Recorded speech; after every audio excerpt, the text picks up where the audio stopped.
I said, I can't move. I said, there's a shock going through my whole body. I can't feel anything, man. I still remember the day I was in the film room watching film, and I was watching the California Bears, and my defensive backs coach, Larry Slade, came in the room. He said, Inky Johnson, I got some good news for you. And I dropped the clicker, and I said, Coach, what is it?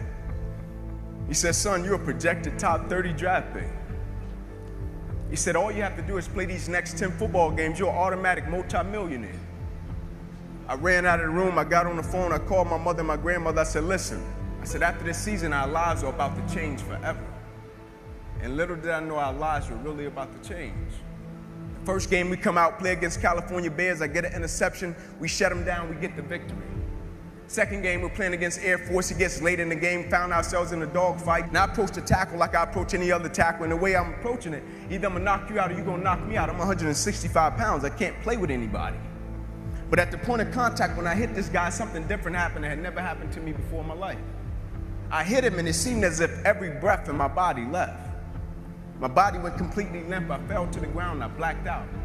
I looked at the doctor because I couldn't feel my right arm. They had poked me with all type of needles. Inky, can you feel this? Can you feel? I couldn't feel a thing. They took me back. They ran the CAT scans, and they rolled me back into my room, and I'll never forget it. All in about a 15-second time frame, I was lying there in my bed. My father, he went to take a step in, and he looked at me, and he said, son, I can't do it. And he walked out. My mother, she came in. She was running. She kissed me on my forehead. She said a prayer. She said, Ink, everything is going to be okay. And she ran out. And as soon as my mother stepped outside of the room, the doctor rushed in from the opposite side. And he said, hey, get in here. We got to rush this guy back to emergency surgery. He's about to die. I said, what? I said, my mom just told me everything was going to be okay. He said, son, what happened? You have busted up subclavian artery in your chest. You're bleeding internally. Have to rush you back and take the main vein out of your left leg and plug it into your chest in order to save your life. And when I woke up from recovery, the same doctor was standing over me. He said, Inky, I have some good news and some bad news for you. I said, you got some bad news for me? After telling him I was about to die, I'm still alive. How bad can it get? I'm still here. He said, the good news is, son, we saved your life. I said, thank you, sir. He said, the bad news is you have nerve damage in your right shoulder. You probably can never play the game of football again in your life. I said, Doc, no disrespect, man, but I'm 8 games away. I've been working for this ever since I was 7 years old. Doc, there's no way. God, not now, God. Like, let me make it to the NFL so I can help my family first. Like, we miss meals.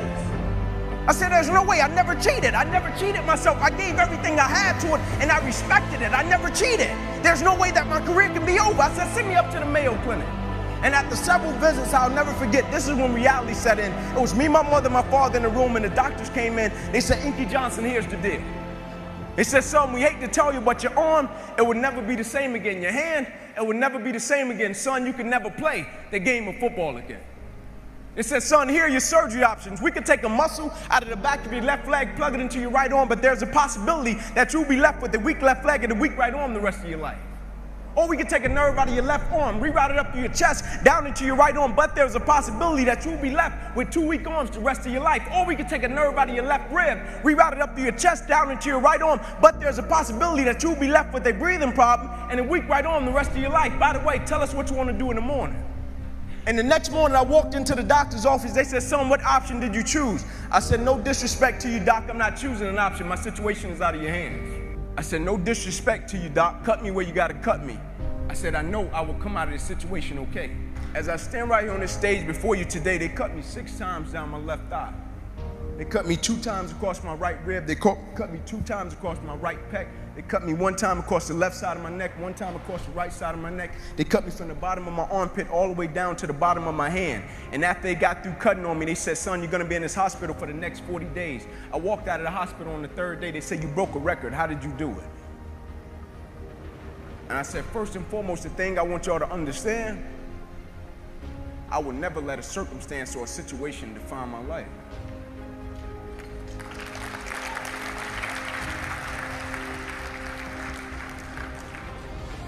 But most importantly, you know what I had invested? I had sweat equity. I had been working my whole life. And what I didn't understand, by being determined to chase something, by being committed to it, and what commitment is staying true to what you said you were going to do long after the mood that you have set it in has left. You see, people think commitment is saying, yes, I'll do it on the days when it feels good. but I had been committed to everything that I ever started in my life, and I never stopped and I never quit it. And so by being committed to everything that I started, I finished it. It built a certain type of spirit. It built a certain type of mentality. It built a certain type of individual. And so now I couldn't quit even if I wanted to. I couldn't lay in the bed even if I wanted to. I couldn't stop even if I wanted to. I had too much sweat equity in my life and everything that I was doing. I understood the process is more important than the product. It wasn't about the outcome for me. Whether I made it to the NFL or not, that was inconsequential in God's plan for my life. But I was going to fall in love with that process because I understood by falling in love with that process, it was going to turn me into a machine. A lot of people need a little extra money to get motivated. A lot of people need, whatever the case may be, a little bonus to get motivated. I don't need anything but breath in my body and life. And every day I wake up, I understand I got 2 children depending on me. I understand I got a wife depending on me. I understand I got a world that needs me. The reason I go at life with the passion and the zeal that I go at it with is because I understand every day of my life is somebody in the world that is dependent on me. It may not be you, and if it's just about you, you're in trouble because I'm telling you, you're going to hit something in life that's a lot tougher than you, and it's going to test your will and it's going to test your heart. And if it's just about you and if it's just about the product, it will crush you. Every day I get up, I understand it's somebody in the free world that's looking at me to see if I'm going to keep going. And so I can't quit. And so I went back to school the next week after they had just saved my life. I was back in class. I had to learn how to write all over again. I had to learn how to walk all over again. I had to learn how to tie my shoe all over again. I had to learn how to bathe all over again. I had to learn how to live life all over again. Never one time did I say, let me go home. I need a break. You see, the thing we have to understand about everything that we're a part of, first and foremost, it's a blessing by God. And when it's a blessing, you can't help but to give everything you got to it. My life got saved. I got spared my life. I almost died. The doctor came to me on the field. He was on one knee and he grabbed my wrist and he said, son, you don't have a pulse. I don't even know how you're still living. The thing about it, my wound, like you can see this. You can see my arm. My wound is visible. But it's a lot of people in this room that are wounded and you can't see it. And it's internal. And so the opportunities that we pass up to be a blessing to other people, we can save their life with just one encounter. In my last doctor visit, they came to me and they said, sorry, Inky Johnson, you will never be able to use this arm and hand again in your life. I said, no disrespect to you, doc, but I will use this arm and this hand every day for the rest of my life by the way that I live my life. Every day, I'm going to impact someone's life. Every day, I'm going to empower someone. Every day, I'm going to inspire someone. Every day, I'm going to encourage someone.